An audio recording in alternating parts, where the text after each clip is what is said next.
Good morning students. आज हम macro economics chapter number 9 पढ़ेंगे। आय, रोजगार तथा उत्पादन के संतुलन स्तर का निर्धारण। Determination of equilibrium level of income, employment and output. समष्टि अर्थशास्त्र के कीनसियन ढांचे में आय, रोजगार और उत्पादन में कोई भी अंतर नहीं है। जैसा कि आप लोग जानते हो, कीनसियन एक इकोनॉमिस्ट था और उसके अकॉर्डिंग हम मानते हैं कि इनकम, एम्प्लॉयमेंट यानी आय, रोजगार और उत्पादन ये तीनों बराबर होते हैं, इनमें कोई भी अंतर नहीं होता। इसीलिए आय के संतुलन स्तर का मतलब होगा कि उत्पादन और रोजगार का भी संतुलन स्तर है। इसे हम निम्न ढंग से समझ सकते हैं। राष्ट्रीय आय लेखांकन में हमने जाना था कि उत्पादन से अभिप्राय क्या है? मूल्य वृद्धि।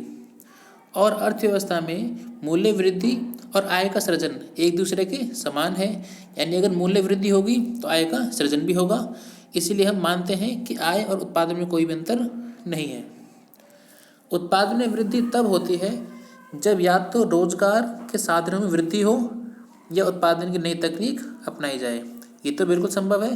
प्रोडक्शन आपकी तभी बढ़ेगी या तो आपके रोजगार बढ़ेंगे या आप प्रोडक्शन की नई टेक्निक को ही अपनाओगे। और कीन्स की यह मान्यता थी कि उत्पादन की तकनीक सामान्यतः कांस्टेंट रहती है, इसीलिए उत्पादन उसी अनुपात में बढ़ेगा जिस अनुपात में आपका रोजगार का स्तर बढ़ता है। दूसरे शब्दों में, अर्थव्यवस्था में उत्पादन का स्तर और रोजगार के स्तर में कोई भी अंतर नहीं होता। आय, रोजगार और उत्पादन के संतुलन स्तर के निर्धारण के संदर्भ में आय के संतुलन स्तर का अर्थ क्या है? उत्पादन का संतुलन स्तर। और उत्पादन के संतुलन स्तर का मतलब क्या है? रोजगार का संतुलन स्तर। इसलिए हम मानते हैं कि आय का स्तर है, रोजगार का स्तर है और उत्पादन का स्तर है। इसको एक दूसरे समान ही हम मानते हैं। रोजगार बढ़ेगा तो आपका उत्पादन बढ़ेगा, उत्पादन बढ़ेगा तो आय का स्तर भी बढ़ेगा, इसीलिए तीनों समान माने जाते हैं। अब नीचे लिखा हुआ है, आय अथवा उत्पादन का संतुलन स्तर क्या है? आय अथवा उत्पादन के संतुलन स्तर से अभिप्राय है आय या उत्पादन के उस स्तर से है जिस पर संपूर्ण अर्थव्यवस्था की समग्र पूर्ति यानी एग्रीगेट सप्लाई यानी एएस समग्र मांग के बराबर होती है। समग्र मांग यानी एग्रीगेट डिमांड यानी एडी। यानी कीन्स का मानना था संतुलन की अवस्था, संतुलन स्तर, इक्विलिब्रियम लेवल तब होगा अगर AS is equal to AD हो जाए। जितनी समग्र पूर्ति है उतनी समग्र मांग भी हो, या फिर समग्र मांग समग्र पूर्ति के बराबर हो, तो हम मान सकते हैं कि हमारी अर्थव्यवस्था में संतुलन का स्तर है। आपको पिछले चैप्टर में याद होगा, हमने पढ़ा था एग्रीगेट डिमांड में कि समग्र पूर्ति से अभिप्राय क्या है? वस्तुओं और सेवाओं के प्रवाह से है। इससे मूल्य वृद्धि बोलते हैं हम, या आय का सृजन भी बोलते हैं।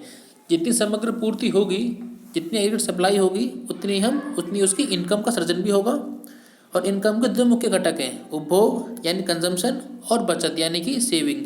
यानी जो हमारी इनकम है उसका हम क्या करते हैं आमतौर पे, या तो हम कंज्यूम करेंगे, उपभोग करेंगे, या फिर हम उसको सेव करेंगे। तो एग्रीगेट सप्लाई समग्र पूर्ति जो है वो किसके बराबर होती है? इनकम के बराबर। और इनकम का आप लोग क्या करते हो? या तो उपभोग करोगे या फिर बचत करोगे। यानी aggregate supply is equal to Y, और Y is equal to consumption plus में सेविंग, उपभोग प्लस में बचत। समग्र मांग क्या होती है? समग्र मांग से अभिप्राय अर्थव्यवस्था में वस्तुओं और सेवाओं की समग्र मांग से है कि पूरे देश में समग्र मांग कितनी है वस्तुओं और सेवाओं की। इससे वस्तुओं और सेवाओं पर किए जाने वाले समग्र खर्च के रूप में भी मापते हैं। इसके दो मुख्य घटक हैं, उपभोग व्यय और निवेश व्यय।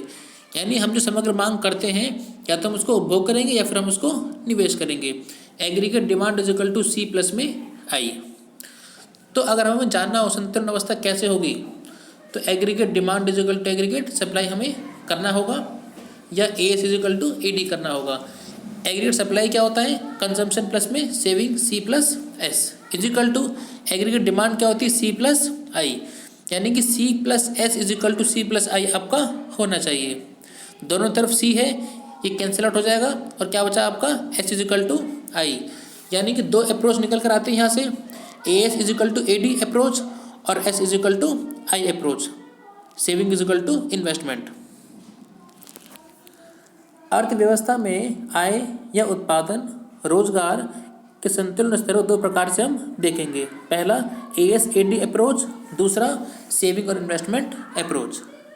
जैसे कि हम जानते हैं आय और उत्पादन के संतुलन स्तर में दो विचारधाराएं पाई जाती हैं। पहला तो कौन सी है, परंपरावादी विचारधारा, क्लासिकल फ्रेमवर्क, और दूसरा क्या है, कीन्सियन फ्रेमवर्क या केन्जियन विचारधारा। और हम इन दोनों विचारधाराओं की पारिभाषिक से व्याख्या भी करेंगे कि दोनों किस प्रकार से क्या व्याख्या करते हैं, और ये सारा हम इसका अगली वीडियो में कवर करेंगे। कोई डाउट हो तो मुझसे पूछ लेना आप, और उसको मल्टीपल टाइम रिवाइज करना, देखना वीडियो को, ताकि कोई समस्या ना आए।